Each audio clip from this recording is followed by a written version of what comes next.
I'm Richard, And I'm Sean.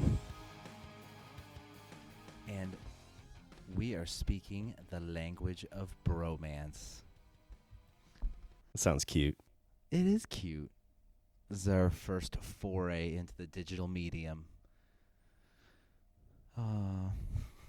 So basically, I mean, we've talked about doing something like this for a long time. I think I mentioned it in passing once, like years ago, and then I graduated college and moved away, and then you brought it up to me, and I think just finally, like, we just got the motivation to be like, all right, let's do this, let's go forward with this. It's one of those things that we kind of bounced back and forth. Like, you were like, oh, we should do this. And I'm like, that's a great idea. And then we'd forget about it.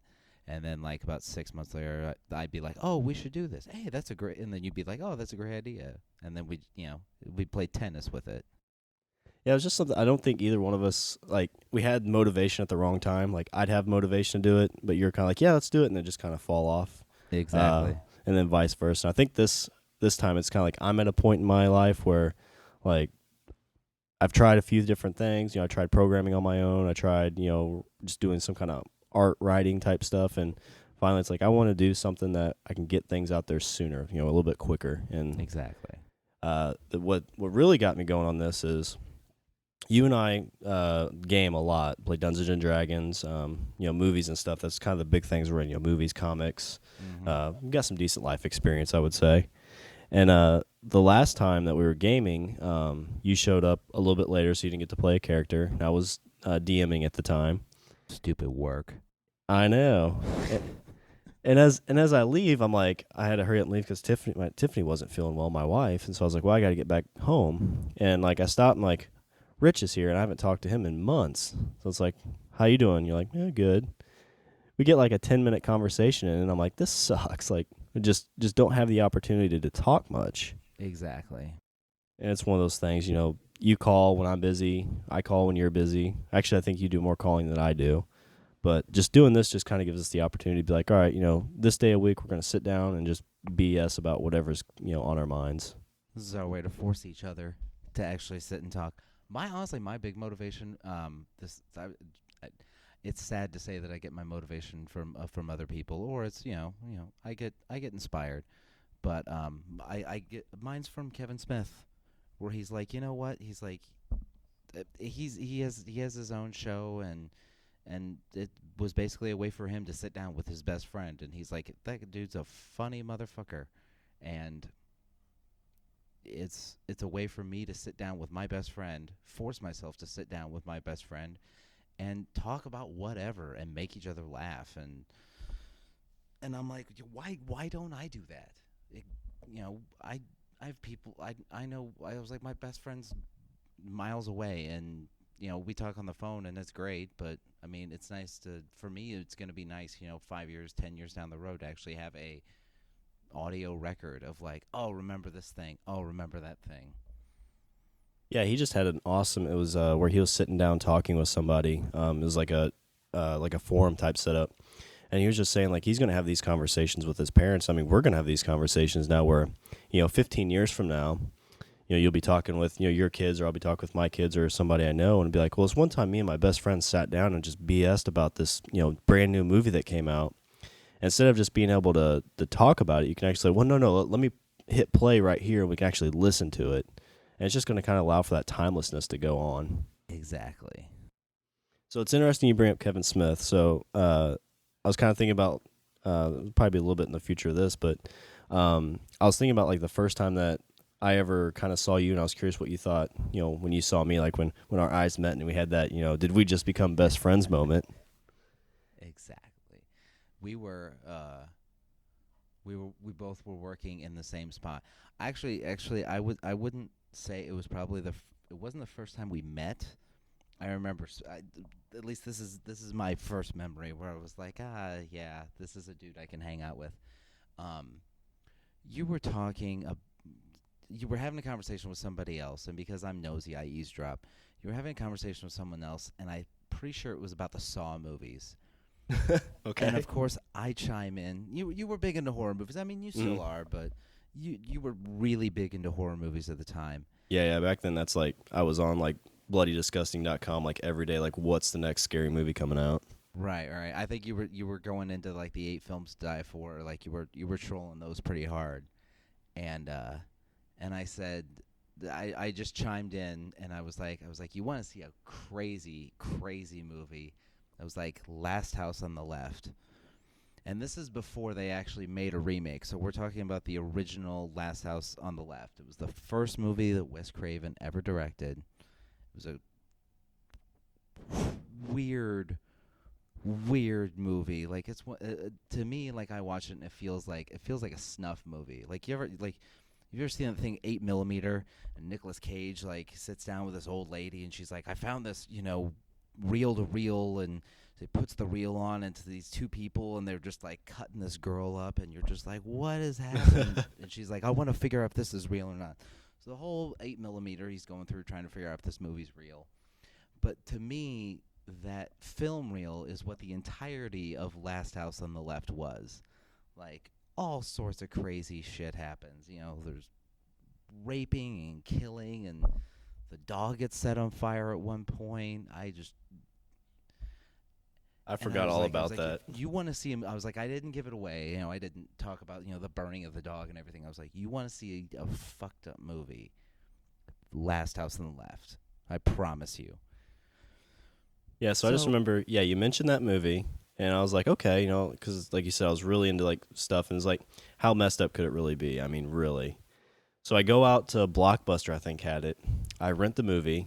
There's a girl I was just kind of hanging out with at the time, so we went back to my house. My mom was up, so I was like, yeah, we're going to watch a movie. And so we're watching it, and spoilers if nobody's seen it. But like 2/3 of the way in, I'm like, oh man, I can't wait to talk to Rich about this because this movie is fucked up. And all of a sudden, there's a scene where the mom takes this lady down, or they takes this guy down to the pool, and she starts, going down on him. I'm like, okay, this is weird, because basically they were trying to kill their daughter or something like that. Yeah, yeah. And she ends up biting his dick off, and I'm like, all right, pull out the phone, call work, let it ring. I'm like, yeah, is Rich there? Like, what the fuck did you just make me watch? That's exactly that's the call I remember verbatim, because it was in the same day I was like, oh, you should see this movie, and you were like, oh, okay. So I didn't think anything of it. I was thinking, oh, he might get it the next time he's at the video store or whatever. And then like 3 hours later, there's somebody on the phone for you. So I pick it up, and it wasn't even a hey, how's it going, to Sean, or hello. It was, what the fuck did you make me watch? And I'm like, it's fucked up, isn't it? I was like, which part are you at? He's like, the girl bit his fucking dick off. I'm like, it gets worse. And you're like, no, it can't. I'm like, it does. That's my earliest memory, was getting a phone call. I remember I was at work and it was the middle of the dinner rush, and I get this phone call about Last House on the Left. I forgot all about that. That was probably one of the funniest things ever. Yeah, so that happened. I remember, I think both of us at work would we're already there, and it would get, we'd be there till 10 or 11. And so typically I would just say like, hey, I'll close, I'm already here, so what's the point of leaving? It's 10 o'clock. Right. And so we'd stay there till 1 or 2, and then we started getting into watching movies after work. And I think I had just seen Clerks, and kind of getting on like the Kevin Smith and just that kind of stuff, is that you're like, oh, well, here's his other movies, and I hadn't seen any of them. So we kind of started a View Askew kind of marathon. We started with Mallrats, and then moved on to Chasing Amy, and kind of watched all those. And so that really sparked our kind of like late night movie time at work. Yeah, and then we usually had more people. You see, I was the manager at the time, so usually like we'd lock the doors at, when it was closing time, and I'd have deposits to count and stuff like that. So usually it was just like, people are like, oh, I don't really want to go. They're like, there isn't really anything going on at the house, and I'm like, well, just sit here. I was like, I'll put a movie in. And we worked in the sports bar, and in the sports bar there were 37 TVs, not including a giant ass big screen. And so it was usually like, oh, I'll put a movie on the big screen, and I'll finish whatever crap I got to do, and as long as we clean up after ourselves, no harm, no foul. So yeah, it was usually we started with a View Askew marathon, and then I was a bit reluctant to go into horror movies because it was this open area into the mall, and I'm thinking like security guards are gonna walk by and like hear people screaming and you know hear like chainsaws going off, but whatever. Then I think we moved in. I think we moved on to video games. I think I brought my PlayStation, Yeah, and then we played. started we started playing Guitar Hero. That was my first exposure to Guitar Hero, and I mean, you had awesome sound there because it's the full like restaurants, sound. So you'd be, playing like Fat Lip by Sum 41, and you just get into it. You kind of do a jump and you look around, and you're in the back doing stuff at the time. So it's like, man, it just makes you feel like being a rock star, just getting to see that on the big screen and just plugging away on this plastic guitar. That's when those games were. That's when those games were big. Honestly, those Guitar Hero to me kind of had like a .com bubble burst where like there was like a bunch out. You had Guitar Hero and Rock Band, and then they all just kind of like fizzled out and died off. Like now you can probably go to GameStop and get Guitar Hero 1 through 5 for $5.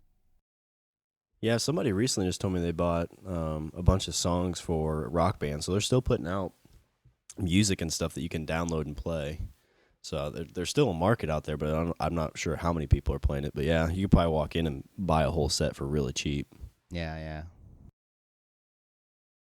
So let's see. So we did that, and then we had a third friend of ours who was Kevin. Kevin had an apartment that was about a mile down the street. So usually we'd close.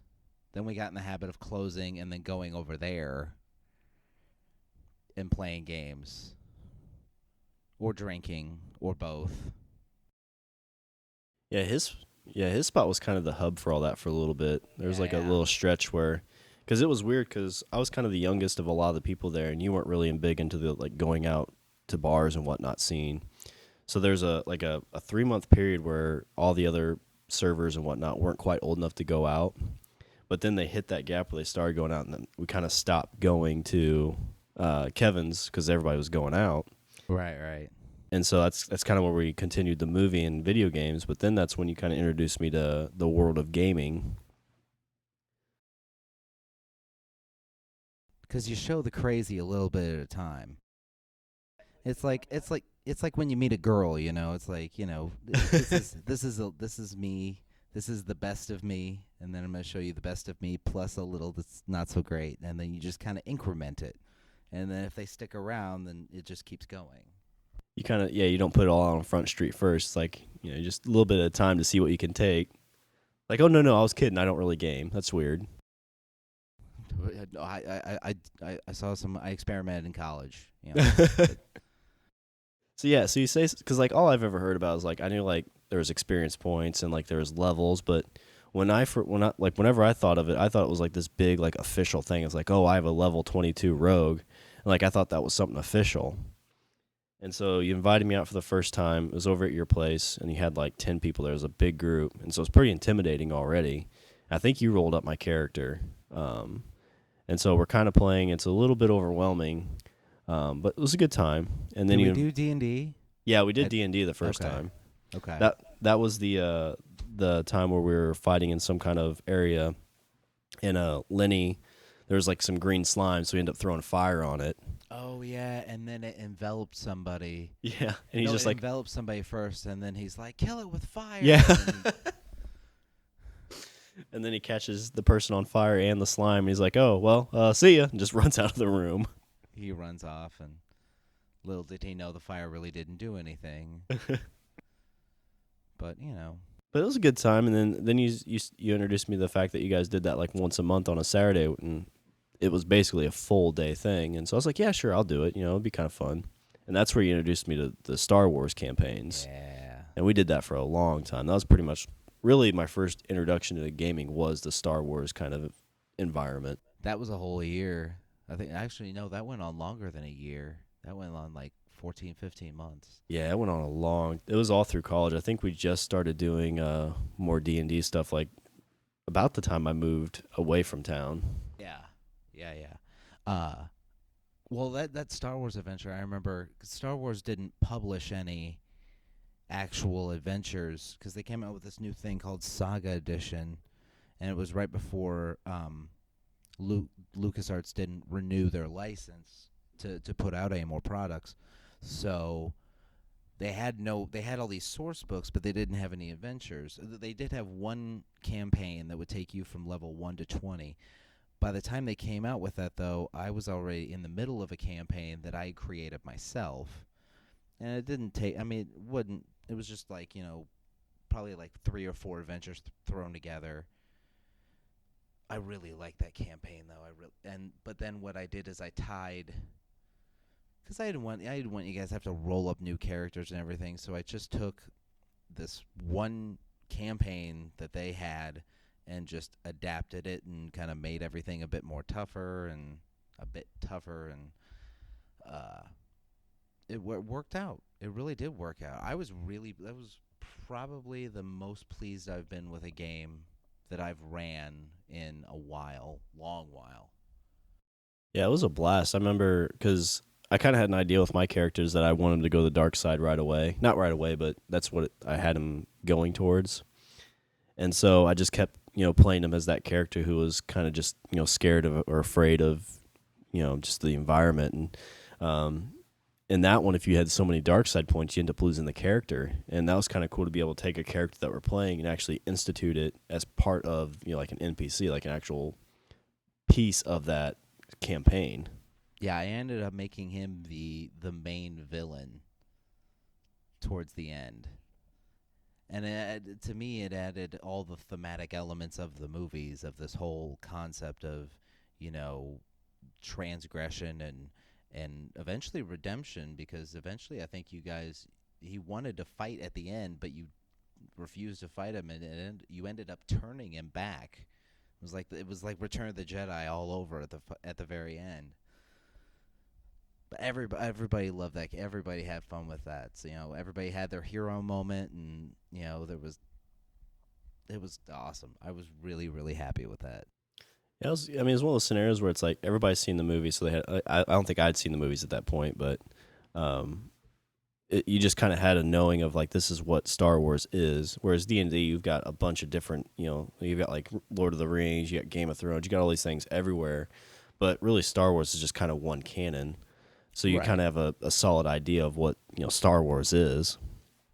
Well, plus I think it's also, like I said, I mean, to me, with Star Wars, it seemed more thematic. It was easier to come up to play these themes of, what it means to be a hero, or it seemed like the mechanics of the game, and also just the way the way an adventure plays out, it kind of begs for those questions, like what does it mean to be a hero, or what makes you as a character different than every other Joe Schmo that walks out of the cantina. And everybody kind of it kind of got into not really a metagame sense where it was asking questions of the actual players, but it really, most of the guys we game with, they're not big role players. It's usually, let's go in, smash down the door, kill everything, grab the loot, and let's move on to the next room. But everybody really kind of got into it, and they really, they had attachments to their characters, and not only did they have attachments to their characters, but they developed attachments to other NPCs, and they even developed attachments to the villain, and that's what made him such a great villain, is the fact that you actually cared and there was a connection, and it worked out. Like I said, I'd probably say that's one of the first campaigns where you knew who the villain by name for most of the game, because a lot of times whenever we play, because they're smash and grab kind of guys. Exactly.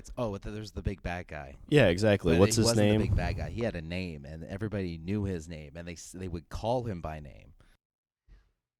Yeah, I was kind of spoiled with that because that was my very first experience with gaming. So I got a good dose of role playing. I got a good dose of just fighting and smashing. Because I think that was actually there's a few nights where there wasn't a ton of fighting, but it was still pretty exciting. I mean, everybody seemed to get into it, and I don't think anybody really wanted to quit. I think they wanted to keep continuing, but there just wasn't that material for us to do that.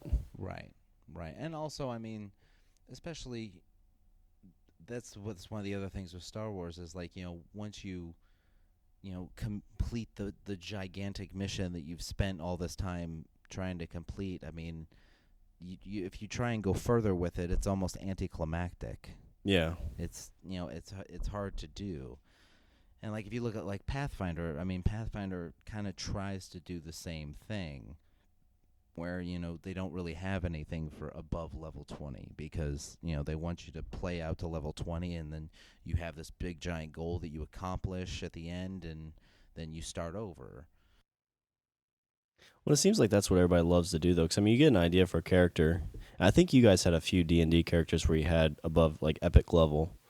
Um, but I mean, it's always the creation of the character that everybody loves to do, and um, doing from the experience that you've had. It's like, okay, well, I usually play a paladin, but I always play him this way, so I'm gonna try and play him this way this time. I know these feats I want, and it just helps kind of break it up. And a lot of times too, if you're stuck with the same character for, I mean, to get to 20th level, that takes a long time. It does. So Yes, if it does. when you get to that point, you're like, okay, well, I kind of want to play something different. I want to play a different character. Or just tweak, or tweak, or like, if I did this over again, I'd do this differently. I'd do this differently. I'd change this up. I, specialized in a different weapon or whatever. And but honestly, I would say at this point, I'd say you game way more than I do. Like anymore with me, it's sporadic. It's yeah. I have my thing once a month, and I might try and squeeze in something else here or there. But I mean, yeah, I think you have a game going every week. This is kind of one of those the student has become the master. Yeah, we so I started listening to, I don't know if you've listened to it yet, but it's the Nerd Poker with Brian Posehn. No, you've told me about it a couple times, but I haven't caught it yet. Because I always get that itch because Dave always texts me. It's like, hey, game day's this Saturday. And there's about a year and a half I took off because just getting back to town, it's, a 2 hour drive. So by the time you get home, you got to see the parents. And then you go game all day. Then you go home, you sleep in because you game till 2 in the morning. And so you got to see the parents. By the time you leave, you're getting back to town like 6 or 7. And just kind of, takes a weekend and just kind of makes it difficult to get to relax any. Right, right. So I kind of stopped going. And I started listening to that podcast again, and it just really just got that gaming, fire going again. And texted some guys at work. I was like, hey, would you be interested in doing this? And they said, yeah, we'll give it a shot. None of them have played before. And so got like a group of 8 together, and we played about every month for about 6 months, and we've kind of missed the last few because of weather or because of stuff coming up. But all the guys seem to really like it, and they keep asking me when we're going to get it kicked up again. And That's awesome. And actually, like you don't do published adventures. You create your own. Which I mean, I haven't had. I actually, I think I've had a chance to play through maybe snippets of the campaign you're doing now. But I mean, it's good. There's you got and the fact that it's all. I don't. Do you actually use anything? Do you pull things? Because you run Pathfinder. Do you pull anything from the actual Pathfinder world, or are you just using their rules and making your own? Cities, towns, and. well, for the most part, the city's an actual city, and I got the published book on that, and I try to keep it close to that. I know there's a campaign that takes place there that the guys have played, and there's a character in there that I think he's like an undercover hero in the city. So like in this version of this world, he isn't that guy. He's just the guy I could say he is, basically. But for the most part, it's all just made up on me. I've built in that city, so I kind of take pieces from it that I want to do. Like the gangs are the actual gangs from there, but I create the gang members, and just kind of the general idea of where it's going. I've kind of tried to make that up on my own. I've taken pieces of. Because there's a campaign you ran where you basically sent all the guys to like a venturing school. I did, yeah. And that was a cool idea. That was an idea that I kind of wanted to play out a bit more, but then I got busy and life kind of hit me in the chest, but it worked out, and Well, it's a great idea because that's basically how I start this campaign. Is they all have basically given up all their goods to come to an academy or like a training academy to become adventurers. And it's a lot easier to do that because the first 3 levels I think are real difficult because it's like if you're a sorcerer, it's like you're fighting a dog, you might Right. die. right. But with this, it was just more the dog controlled. bites your ankle, and then you Yeah. fall over dead. Take 1d3 damage. Okay. No. So and it kind of allows the people to get to know their character, and I think it was good for the guys that play here since they've never played before. Gave them the opportunity to kind of feel stuff out, and it's more controlled. Right. And also it kind of gives them a chance to kind of bond together as a group a bit more. Yeah, exactly. So I've kind of taken that idea and ran with it. The campaign's kind of grown. I kind of have a general idea, but each time I write a different chapter, like it kind of changes just a little bit. But it's been a lot of fun. I'm really a big fan of, like you've seemed to have done this in yours, is just make it more of a sandbox. Exactly. Because if you allow that, it's like, well, I want to try and go here or do this. If it's strictly on paper, it's like, well, I don't know what you can do there. Like I have to make it up on the fly, and it could contradict what the campaign says. Exactly. But with this, it's like it's all me. It's if you don't want to go fight the person I say, say where you want to go, and I'll make up whatever. I'll figure it out. Yeah, it adds the creativity of it adds more freedom, not only for you but for the players, and thereby enhancing the whole game as a whole. I think like the group we play back in town is, they're not. There's not really that one person who's like, oh well, that's not really 100% correct in the rules, and they're jerks about it. It's a bunch of guys getting together, bullshitting, and just having a good time. Right. That's kind of how I've always explained it to people. It's like, because whenever you say like I'm gonna go play Dungeons and Dragons, like instantly people think about like those cartoons where they talk The about stigma flares pop up, yeah exactly. and then I'm you like- end up in a toilet, and they're like, "Nerd." But I tell people it's like 80% bullshitting, like probably 15% setting up your character, and maybe 5% playing. Yeah. Because at the end of the day, like, it's a game. Like, it's almost let's bring it back full circle. It's like this podcast. It's a reason to get a bunch of people, to get your friends together and sit and talk. I mean, there's so many games where like where we end up talking about music and movies, and it's Yeah. it's a male bonding experience in a way. Yeah, that was the thing I missed the most. Is like it's a bunch of hours just to talk about movies and games and just kind of hang out. And that's exactly what we'll be doing. Heck yeah! So we've got basically 10 years of friendship going. I don't know if you realize that, but we've basically known each other for 10 full years now. So Now I feel over, old. You just over- make me feel old. I know, for over a I just third of turned my life. 32. I'm in my 30s. I didn't feel like I was in my 30s until last week when I turned 32. Now I feel like I'm in my 30s, and I'm not really sure how I'm taking that. Well, I've got like a year and a half till I hit 30, so I'll see how that goes. 30 is not that bad. It kind of feels like a milestone. You kind of feel like you have your 20s behind you, and then it's like, oh, okay, now I'm an adult, and then like the next day, then you're like, oh, I'm not an adult. No. Well, so this was a blast. This is kind of our first one. Just kind of make sure all the logistics of everything works. But do you have anything else you want to talk about? No, yeah, but we say that's the carrot. We That's hold right. out the stick. There'll be say tune into the next one, and then the carrot is I have so many things to talk about. I think it's going to be kind of cool because like we've been talking for I don't know maybe 25, 30 minutes. I feel like we've just started. So So do I. That's yeah. I thinking the exact same thing. all right. Well, just some stuff. So we've got a Twitter account if you want to follow us. It's at languageofbro, and we also have a Gmail account, which is languageofbromance@gmail.com. Feel free to send us any suggestions on things to talk about or any comments about what we can do better, or just to say hey is good as well. All right. Well, I guess Yeah. that's all the bromance we have left for this show. So this is Sean. And this is Richard. I say we eat the beaver. Yeah. we're so keeping that.